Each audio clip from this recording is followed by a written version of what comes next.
And that sounds like a simple concept, but it's actually quite revolutionary and it's worth thinking about. So I looked at price performance of computing, and I had a graph from the 1890 American census through 1980, in 1981, calculations per second per constant dollar.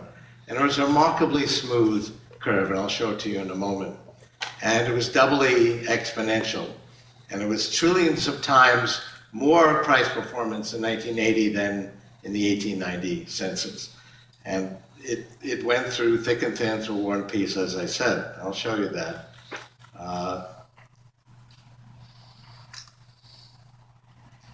Well, not all technologies work. Okay, there we go. These are some of the implications of what I call the law of accelerating returns. Any questions on any of this? Well, we'll get to questions in a moment.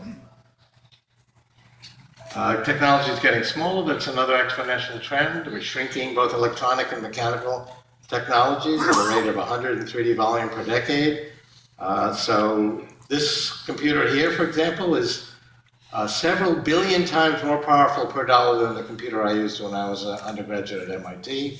I went to MIT because MIT was so advanced that it actually had a computer in the late 60s. It took up the floor of a building. This is thousands of times more powerful, a million times less expensive. That's a several billion-fold increase in price performance. It's also 100,000 times smaller. We'll do both of those things again in the next 25 years. This will again be 100,000 times smaller, a billion times more powerful in price performance. Gives you some idea of what will be feasible. This really is not working reliably. All right, so here's this graph that I had in 1981.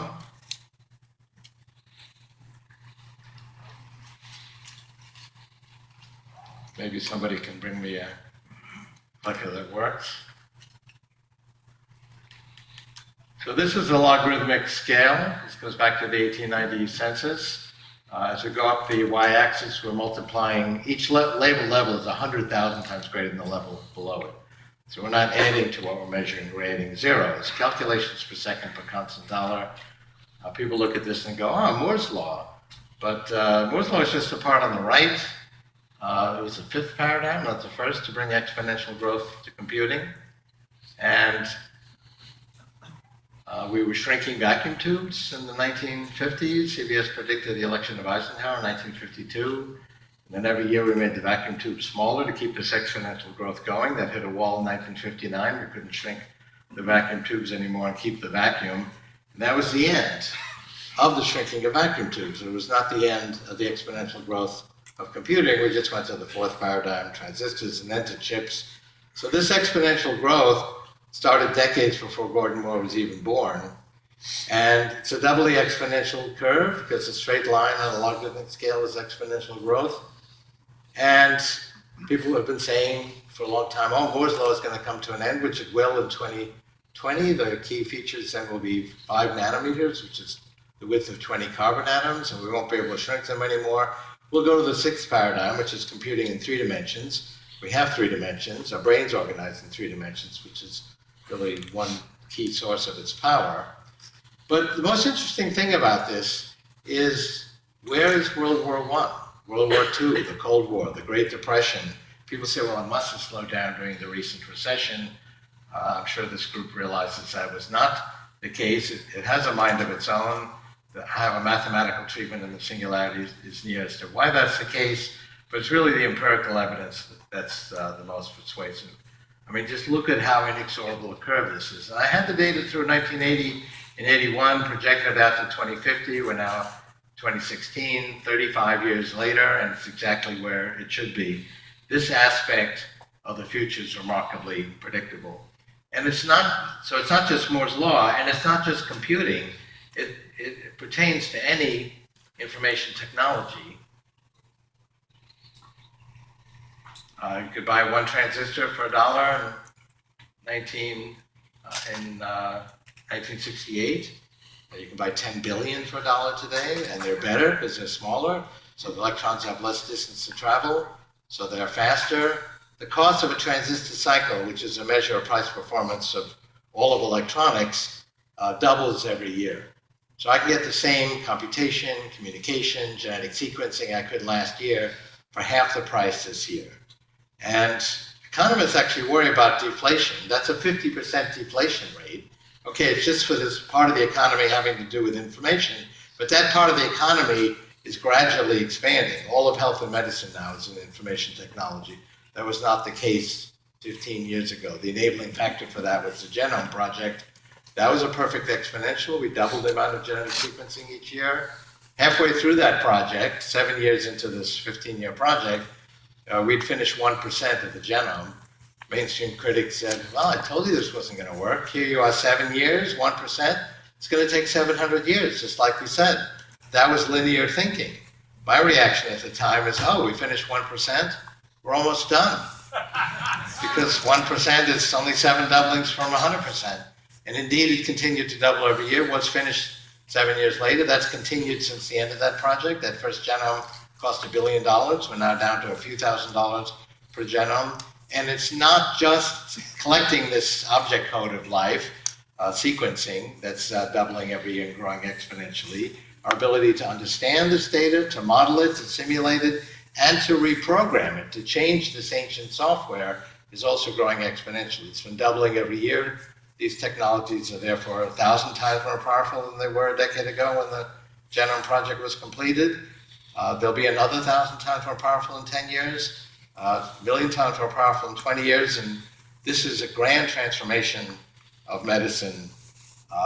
You can, for example, today turn off the fat insulin receptor gene, which is one of these little 23,000 little software programs we have inside us called genes.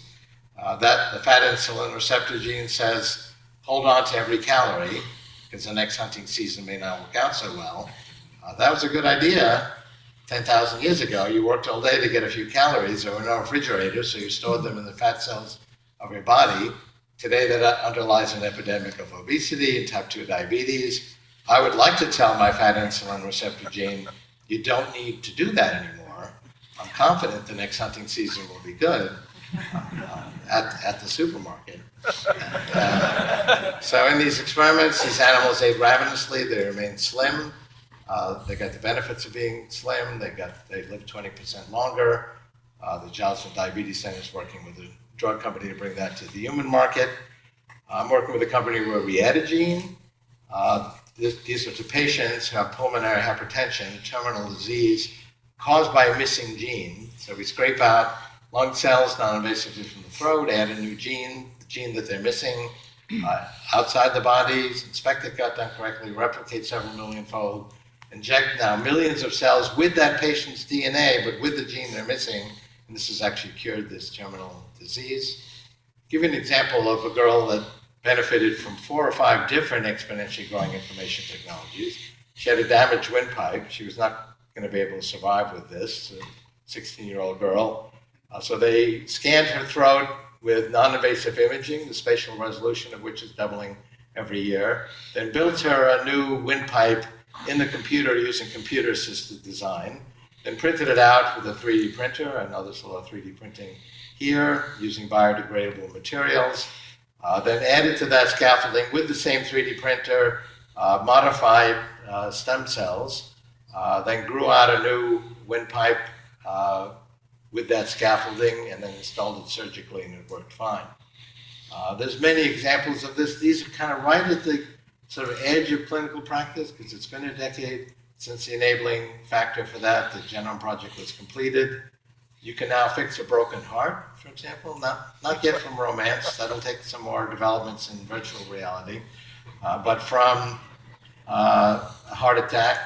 My father had low ejection fraction after a heart attack. That was the 60s. We didn't know anything about stem cells then. You can modify adult stem cells to rejuvenate the heart.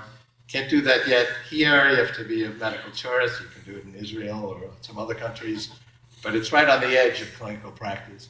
This is now a trickle of actual clinical impact. It'll be a flood over the next decade. And all of these projections about what's going to happen to health and medicine and longevity completely ignore this grand transformation. Just looking at kind of the trends we've had in the past, ignoring the fact that it's now exponential and no longer linear.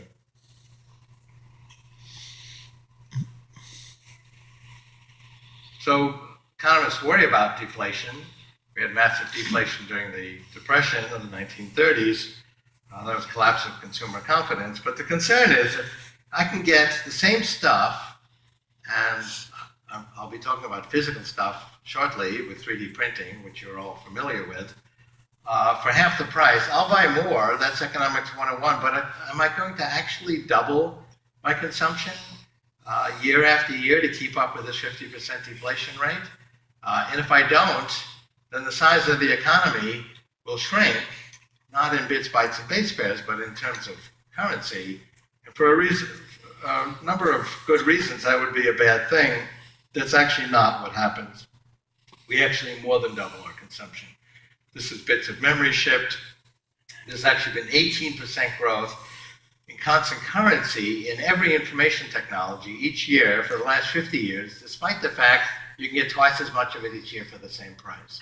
And what's the reason for that? The reason for that is what you're all involved in, which is innovation, creating new capabilities as the price performance makes new capabilities feasible. Why weren't there social networks 10 years ago?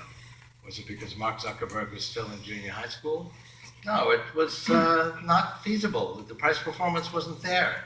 There were attempts to do it, and then arguments, can we afford to allow our users to download a picture? It just couldn't be done. 6 or 7 years ago, it became cost effective and took off. In the early 80s, I saw the ARPANET, which connected 1,000 scientists in 1981, created by the Department of Defense, but it was doubling every year. I did the math and said, whoa, this is going to be a World Wide Web connecting hundreds of millions of people to each other and to vast knowledge resources by the late 90s. People thought that was ridiculous when the Department of Defense could only tie together 1,000 to 2,000 scientists in a year, but that's the impact of exponential growth. That is what happened. I also saw we would need search engines because we couldn't find anything, and the computational and communication resources to create an effective search engine would be in place by the late 1990s. Now, what I could not predict, and I wouldn't have to work very hard today if I had predicted it, is that among the 50 different projects to create an effective search engine in the late 90s would be these couple of kids in the Stanford dorm who would take over the world of search. But the fact that search engines would be needed and would be feasible was predictable. Time magazine had a cover story on my law of accelerating returns. They wanted to put my computer graph, and they wanted to put a particular computer they had covered in the magazine as the last point, and it's the last point right on the curve. And this is a curve I had laid out 30 years earlier. So this aspect of the future is just amazingly predictable. Internet data traffic doubling every year,